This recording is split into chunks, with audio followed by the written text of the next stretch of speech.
Oh, guys, good, you hear? I am so excited. Guess what? I hope this isn't about your podcast again. Why, did you finally listen to it? Da da da da, da da da da, da da da da. The Gloomy Next Door production. And now a message from our friends at Fetching Food. The 1970s and 80s had Elbow, Gravy Train, Purina, Meow Mix, and Bell Bottoms. You've changed your clothes, now change how you feed your pet. Like Bell Bottoms, kick the kibble and join us in the 21st century with the healthiest diet for dogs and cats. Feed naturally, feed raw, feed Fetching Foods.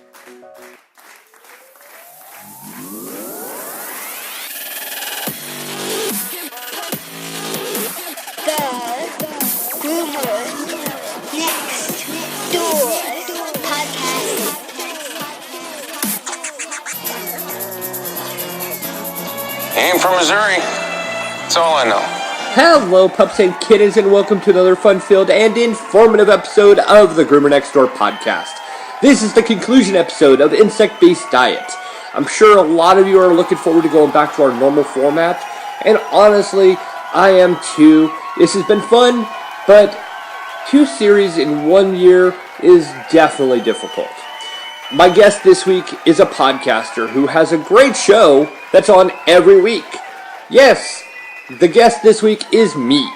I'll go into all of that in just a moment, but before then, let's go into our fact of the week. A serving of a palmworm beetle can have as much as 36 grams of protein.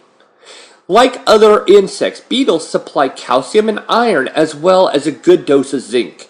The exact amounts depend on the size and variety of beetle you're eating. Now, you might be thinking to yourself, that is gross, I'm never going to eat beetles. Closest that I've ever come to seeing a beetle on a plate is probably Men in Black.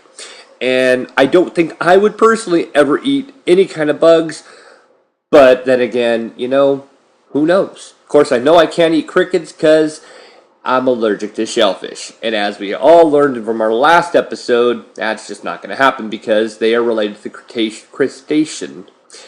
And I wouldn't be able to do so. So, with that, let's kick off Insect-Based Diet, the conclusion.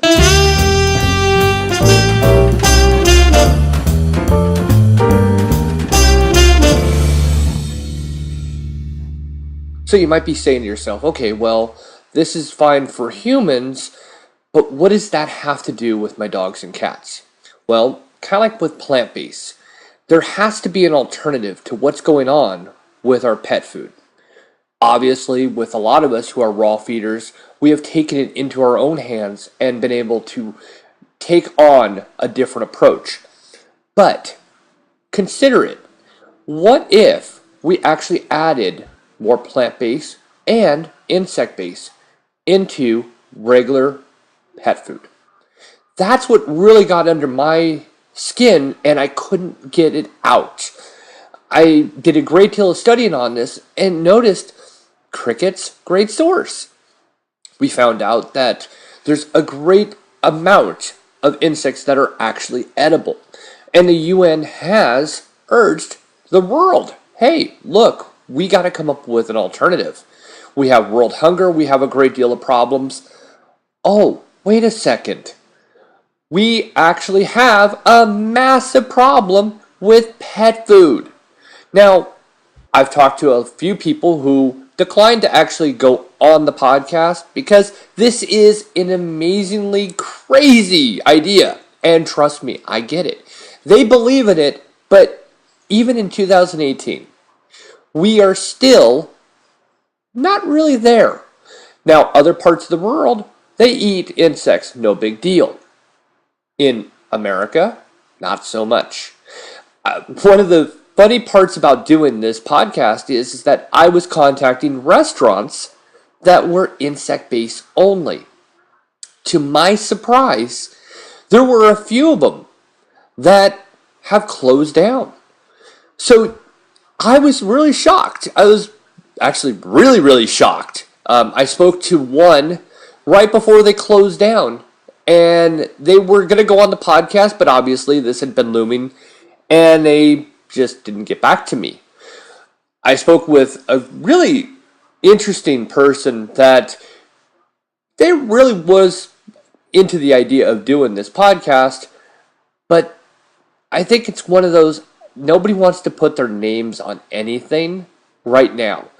Being that it is still something that, and it really does shock me, brand new and not common, not really something we're doing, they don't want to really come out and say it. It's kind of one of these little groups that, yes, there are farms that are coming up, but it's really, really, really quiet. And I find that to be quite interesting as well. Talk to a few people that are in the science community who actually do the study of all of these different things, that are well educated and way more qualified to talk about this than I am. And they said, yeah, there's been a few. There's one in Texas that kind of came up. But again, like everything else, we're not actually hearing about it. It's almost as if we're content with having everything the way it is. But the problem is, with having everything the way it is, we're in a short supply. And I think that that's really easy to say. We have a great deal of waste, and it just doesn't make sense. So back in 2013, when the UN actually urged this and said, hey, look, we need to do something, that's how it all began. And of course, as you saw, Autonomo, they became part of it. We've seen Jiminy's come into this. We've seen a great deal happen, but again, I'm sure a lot of you, just like I am, didn't know anything about this. Which, of course, then brings into mind, why are we not doing more with insect-based and dog and cat food? Let's actually go and listen to what the UN had to say. Peckish? How about trying one of these for lunch? And why ever not, says the United Nations Food and Agricultural Organization. According to them, 2 billion people around the world are already supplementing their diets with high-protein insects. I eat insects like this because they provide nutrition. They nourish the body. They're not too fatty, but have lots of good ingredients. If you eat these all the time, you will rarely get sick. The FAO wants to see an increase in the production of edible insects in developing Asian, African and Latin American countries where malnutrition is a serious problem. While most edible insects are gathered in forests and fields, UN experts said it'll be easy to get insect farming up to an industrial scale. Tastes can change, and we've already seen insects showing up in restaurants in some of the capitals in Europe, and they're offered there as something like a specialty. So in the longer term, I think insects could also be eaten in Western countries. A number of insects are rich in copper, iron, magnesium, manganese, phosphorus, selenium and zinc, and are a good source of fiber. Some of them, such as certain beetles, ants, crickets and grasshoppers, are thought to come close to lean red meat or broiled fish in terms of nutritional value. And to those who turn their noses up at the very thought of putting an insect into their mouth, connoisseurs say they're an acquired taste, and point out that some caterpillars in southern Africa and weaver ant eggs in Southeast Asia are considered delicacies which can command high prices. Tom Santorelli, BBC News. 5 years, Tomo, Wilder Harrier, Jiminy's, some farms, but still, not much has changed. And the only thing that has stayed the same in these last 5 years is the quality of pet food. Pet food is still exactly the way it has been for 5 years, 10 years, 15 years, and so on and so on. And that's kind of what really has gotten into my brain and stayed there. I can't believe that this is the right way. This is the way we should be feeding. Now, again, for anybody who's a raw feeder, we've taken it into another direction. We've taken this on ourselves. We put it on our own self and said, hey, you know what? We're ready for a change. But I'm not really talking about for people like us. I'm talking about for all the pet parents who are still without the aha moment. The ones who are still saying kibble is fine. And I understand one thing that has changed for me over the last 4 years of doing this podcast is I understand that life is busy. And raw feeding can be a little bit time consuming. You have two options. You can go out and source everything yourself. It's time consuming. But at least you know what's in your dog and cat's food bowl. Or you can contact a service. That's why I always have a person that I believe in. A friend of mine, which is Troy Allison, and that's why his commercial is in the very beginning of this podcast. It's not for any reason except for the fact that I believe in him. And when I believe in somebody, I'm right there, champion at their side. Here's your options. You can find an outsource or do it yourself. But the problem is, we still have millions of pet parents that are okay with kibble. And I personally wonder if we added insects instead of slaughterhouse waste to food, how would that change the actual food itself? We already know it's high in vitamins. We know it's high in protein. Okay. So we already know it's cheap. So instead of having slaughterhouse waste or bakery waste or mass amounts of starches and sugars, and we were actually using something in air quotes organic, how is that going to make a difference? And personally, from the research, it's going to make a great deal of a difference. I go back to plant-based, and I still stand behind plant-based diet. Not as a stand-alone, though. I don't see how it can be a standalone, but I can see how plant-based and insect-based can marry and become a superfood for dogs and cats. Can it actually be a dry kibble? I don't know. Again, I'm somebody who is just putting it together. I'm putting this whole thing together for all of you to kind of ponder. I'm not trying to actually make my own crazy blend, but I'm wondering, what if? And again, having a podcast gives me the freedom to do so. It makes me wonder, hey, is it possible?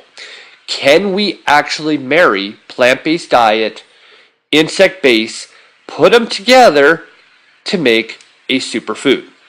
Now, something else that drives me insane, and it goes into the same category as ugly vegetables.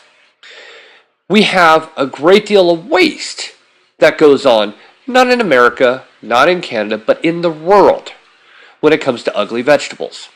Majority of farmers have to actually make mulch and waste a great deal of vegetables that, again, can be sourced.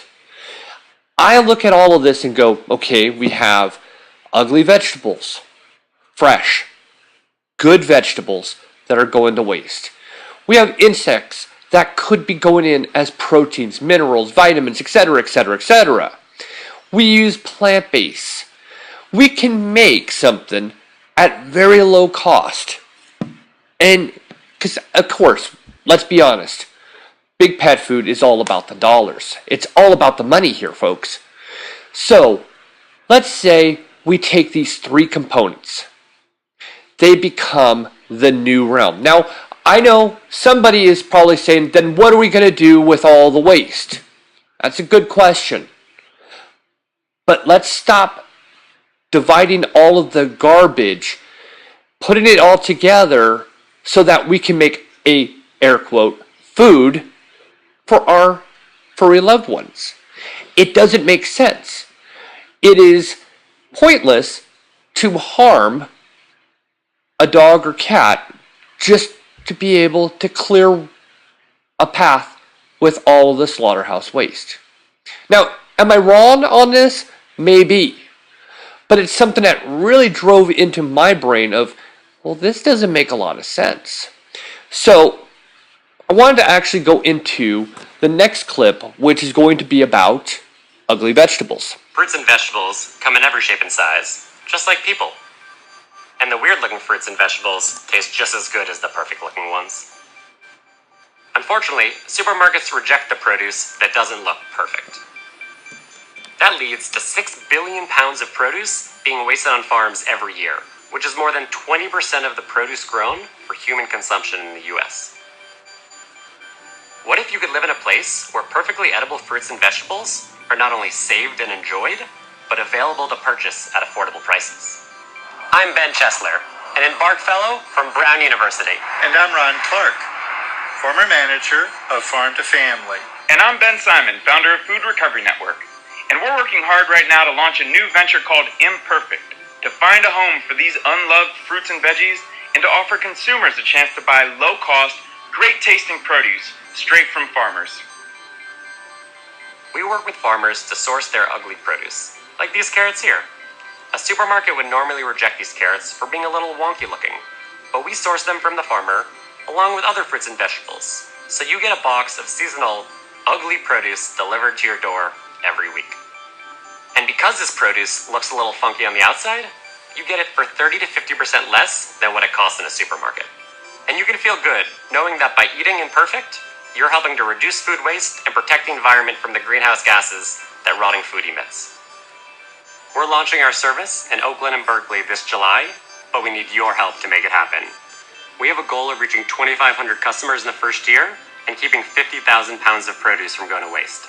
We have to make initial produce orders from farmers, and we have to lease a refrigerated warehouse to store these fruits and vegetables. So we're asking you to chip in whatever you can to help us reduce food waste and make produce more affordable for all people. So the question is, why aren't we? Are we worried about the science? Because I think that in the last 3 episodes we were able to prove the science is there. Is it cost efficient? I think we've been able to cover the fact that it is actually probably cheaper to actually do it this way for big pet food. So by using ugly vegetables, by using insect base, by adding plant base, would it improve big pet food? And then I'm just the guy on a soapbox right now. That is all. I am standing here on my soapbox saying, what if? I'm not the guy that's going to go into the lab and put it all together. But I can do one thing, and that is I can give you guys all the facts. And again, a lot of you are all in the same place that I am, and that's what makes it great, and that is you do what's best for your dogs. You do what's best for your cats. And you want the best for them. You want to make sure that you're doing the best. I'm curious how many of you would actually be willing to put your dogs and cats on an insect-based diet. Something that actually had all of the essentials. Because personally, if it was formulated accurately, I would. I'd be curious to see, with the high levels of protein, the high levels of vitamins and minerals, all that I know my dogs and cats need, what would it do? Knowing they're not eating wheats and grains. So I don't have to worry about an allergy for my dogs and cats. I don't have to worry about large amounts of starch, sugar, garbage in their food. That's where I've drawn to my conclusion here. We are all here based on the fact that this is real, that this is important, right? We don't need to be convinced. According to the UN, global food production has to increase 70% by 2050 in order to feed our growing population. And without changing the way that we produce food today, that's just impossible. The hunger issues and the waste issues and our broken food system and all the things that relate to that have gone beyond the point of being shameful to the point that it's criminal. 80% of our water goes to agriculture, and over half of that is watering feed for livestock. Put down everything. Like, put down your smartphone. Everyone stop what you're doing. Just stop. Let's figure out our water and our food. Whatever you're doing is not as important as our water and our food. Anything that can help us solve those problems and return balance, health, and wellness to our food system, or supply food to the people who need it the most, to not take advantage of those things is playing the ostrich and sticking our heads in the sand. Entomophagy is the act of consuming insects, ingesting insects. We've been killing bugs, let's eat them. I mean, this is an air of inevitability about it.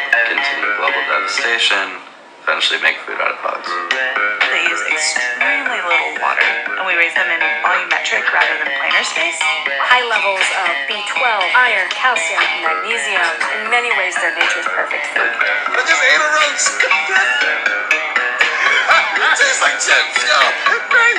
They live in cattle. They don't eat it. Cricket protein bars, cricket powders. They don't have to see the whole animal. Our mission is to create a world where insect protein is seen as a viable alternative. They saw dollar signs in their eyes and hear the ching, ching, ching as they thought about edible insects. The gateway bug. The gateway bug? The gateway.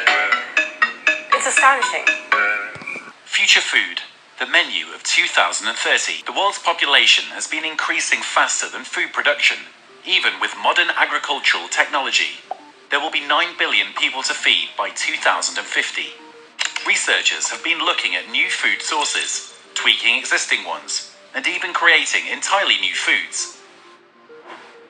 We examine what could be on our dinner table 20 to 30 years from now. Critters. A 2013 UN Food and Agricultural Organization report reminds us that there are 1,900 edible insect species out there, that some 2 billion earthlings already regularly consume: beetles, butterflies, moths, bees, and locusts. Insects are abundantly available and rich in low-fat protein, fiber, and minerals. Lab meat. Scientists came up with synthetic meat grown in the lab. As early as 2013, scientists have already cultured ground beef from cow stem cells. Although that lab patty cost $330,000 to make and tasted quite bland, experts predict it will only take a decade or two for an affordable product that looks, cooks, smells, and tastes like ground beef. Algae. While it is already used as a biofuel, algae is seen as a solution for the problem of food shortages, as it can feed humans and animals alike. Algae is the fastest growing plant on Earth and has long been cultivated in Asia. Food experts predict algae farming could become the world's biggest crop industry, as it can be grown in both the oceans and in fresh water. It is a good source of vitamins and minerals. Farmed fish. 3.5 billion humans today depend on the oceans for their primary food source. That figure will double in 20 years. Fortunately, humans are aware of this and have implemented sustainable commercial fishing practices and turned to cultivating fish. Aquaculture is going big, with 35 countries producing more farmed fish than fish caught in the wild. A milestone was reached in 2011, when for the first time, more fish were farmed than beef, a trend that has continued. GMO chow. Genetically modified food is nothing new. We first re-engineered the DNA of plants in the 80s to make them disease-resistant. By the 90s, GM foods were commercially available. Several food items we consume, fruits, crops, livestock, even fish, have undergone some sort of genetic modification. These are generally safe and went through strict standards. 3D printed dishes. Straight from the printer and onto the plate, you will be able to fully customize food shapes, textures, tastes, and forms. You can order online your favorite chocolate bar or snack and 3D print it with a machine at home. The food you're craving will just be a print away. With that said, I don't think that I will actually be having myself an insect-based diet. But why are we not? And I guess that's where this whole thing concludes, of why aren't we? We know that it's sustainable. We know that it's possible. Now, it's for the future to go from there. And I really have enjoyed doing this series. I really have. Again, stressed out about doing it and concluding it, and making sure that all of you were able to take something away from all of this. Hopefully, I was able to strike something in your brains, and you all kind of now think, why aren't we doing insects in our foods? Obviously, we could do it for human. We can do it for our dogs. We can do it for our cats. And I know a lot of people were really upset with the whole plant-based because they said that the proteins and everything else wasn't there. And like I said, from throughout this entire episode, and that is, it was inconclusive. And we don't know what the long term is. But we do know that there is the alternative, and here it is. So I want to just leave all of you guys with this, and leave comments, send me messages. I'm definitely wanting to open up the line of communication with this, and I really enjoyed making it, and I hope that you guys enjoyed listening to it, because I really did make it for all of you. And as much as I enjoyed the research, I really worried about putting together a really good series for all of you. So with that said, I'm Chris Green. Have a pet-tastic week. Bye-bye, everybody. Okay, gotta go in my bedtime.